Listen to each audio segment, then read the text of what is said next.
We are with David Weeden at the Old Indian Meeting House in Mashpee, and David is the Tribal Historic Preservation Officer for the Mashpee Wampanoag Tribe. That's a mouthful. So, first of all, can you tell us the history of this building? So, Mashpee, I'll start with the tribe and segue into the building. But Okay. the tribe, Mashpee Wampanoag Tribe, we've been here since time immemorial. Archaeology as a science supports our being here as Wampanoag people for the past 12,000 years. Over the 12,000 years, the Cape and the region have changed significantly with glacial activity, coastal changes, sea level rise. At one time, you could walk out to Martha's Vineyard in Nantucket. We were here. We were here in those days and since. And so, as sea level rose, what you see now is Nantucket and Martha's Vineyard. They were actually high points on hills back that time period, 12,000 years ago. And now there were ancient lakes that are now part of the sea that were freshwater bodies. And so in the middle of the Nantucket Sound, there's an ancient lake that was fed by runoff from the Cotuit River, Mawson's Mills River. And sea level, as it rose, we lived in front of the glaciers, and as it receded, we came back. And so much of our most ancient sites are more than likely submerged under the sea and what's under the ocean now. And so living here since time immemorial, we've always lived with the environment, changed with the environment. We don't try and engineer our way around the environment. And so everything that we do, our culture, our traditions, our lifeways, is built on the shared environment in which we live. After the Pilgrims arrived in 1620, there was a gentleman by the name of John Eliot that was propagating gospel to many of the Indian tribes in the southeastern Massachusetts area. The first book ever published in the United States was the John Eliot's Bible, or the Natick Dictionary, they call it. Is a book that was published. It was the Bible that was written in Wampanoag language, and so that was to support the propagation of gospel. And Harvard's original mission statement was to educate the youth and Indians of this country and their godliness. And so Harvard played a role as well, where they were supporting the work of John Eliot and the propagation of gospel in a general sense, to where they were educating Native Americans within the region to become ministers to assist in the propagation of gospel. Mm-hmm. Mashpee was first established by the local chiefs, that as a praying Indian community, we had elected to entertain the propagation of gospel activities and listen to learn. It wasn't like we abandoned our own ways and exclusively went over to the Christianity.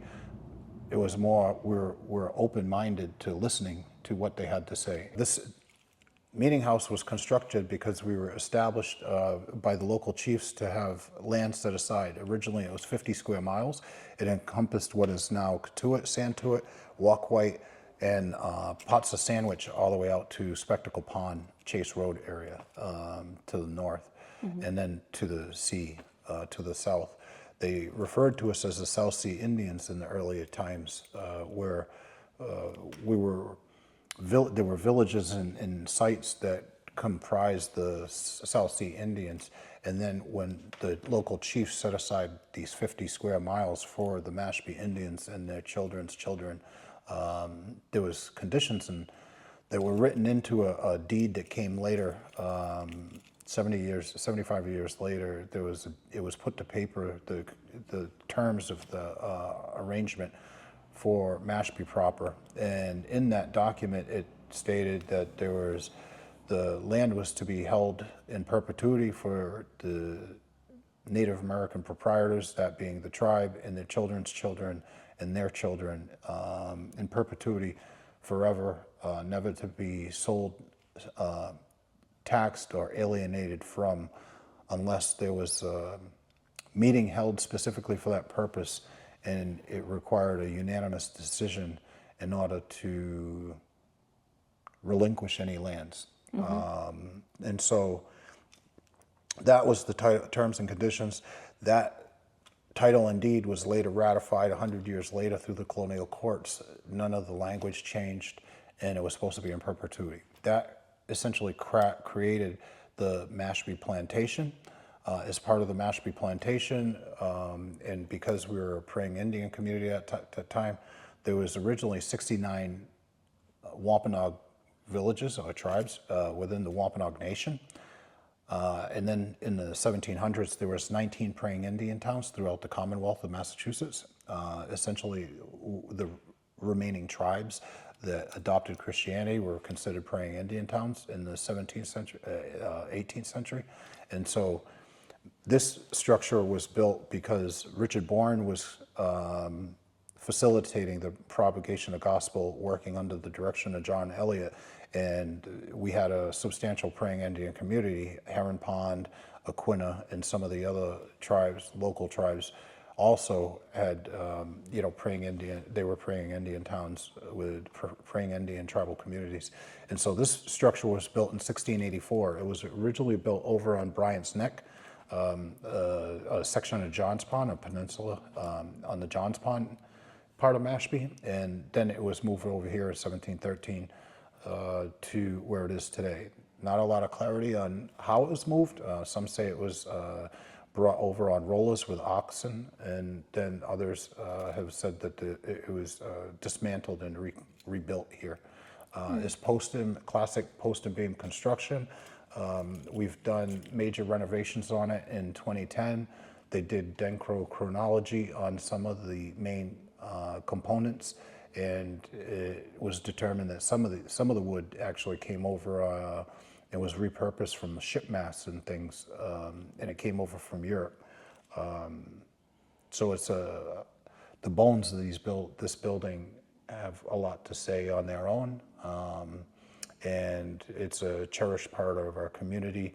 It's gone through a few different renovations where the look has changed. At different points, there was one door, and then it went to two doors, and then behind me, the window was added later. There was a potbelly stove in here, and it was an open space. The pews came later, and then we ended up putting a window when we got rid of the wood stove. In 2010, when we completed the renovations on the structure, we actually raised the building up. Another major renovation was completed by a tribal member. It had gone through a period of time where it was in disrepair, and it actually, a tribal member, Cyrus Edwards, completed that work, and they had a rededication ceremony in 1928.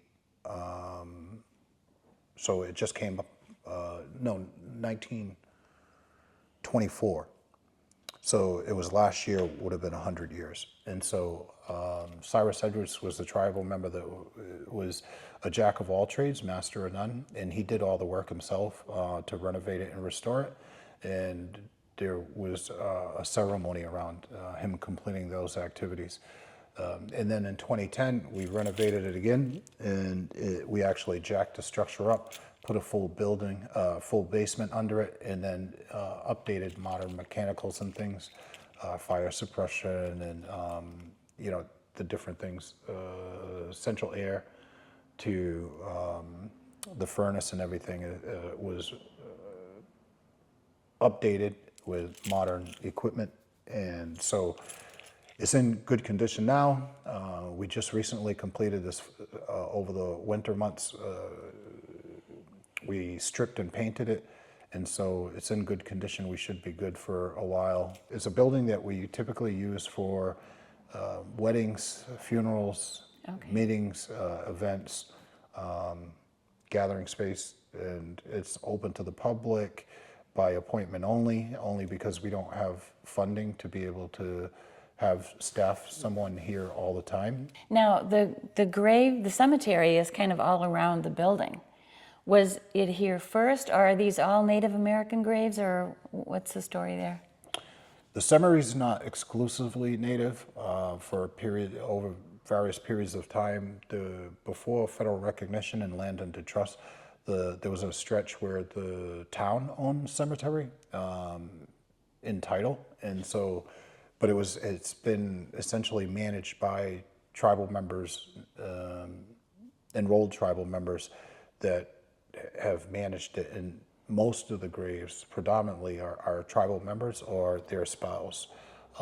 There have been instances where, there's been folks that grew up in the community that may not necessarily have been enrolled tribal members, but were close to the tribal community, that they may not have had resources or plots to be buried in, and so the tribes helped out when asked in unique situations where the community has strong ties to the individual that passed, and we allow them to be put to rest here in our cemetery.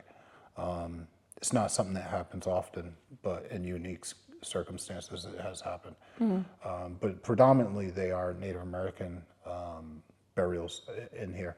Okay. The cemetery has been actively used since the 17th century, and so it's actively used still today. We're expanding into new sections of the cemetery. Most of the plots have been sold. When we were trying to put the detached structure bathrooms, we were concerned about impacting burials when doing that process and installing that. And so my predecessor, Ramona Peters, had ground penetrating radar done of the property. Okay. To try to identify an area with intact soils that would know to reduce the risk of encountering buried remains.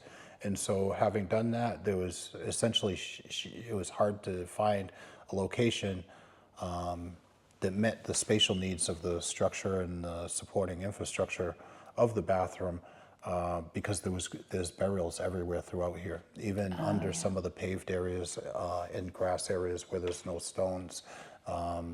Yeah, there are a lot of times they're not marked. Yeah, right? so there's a lot of burials around us that aren't marked, but they are there.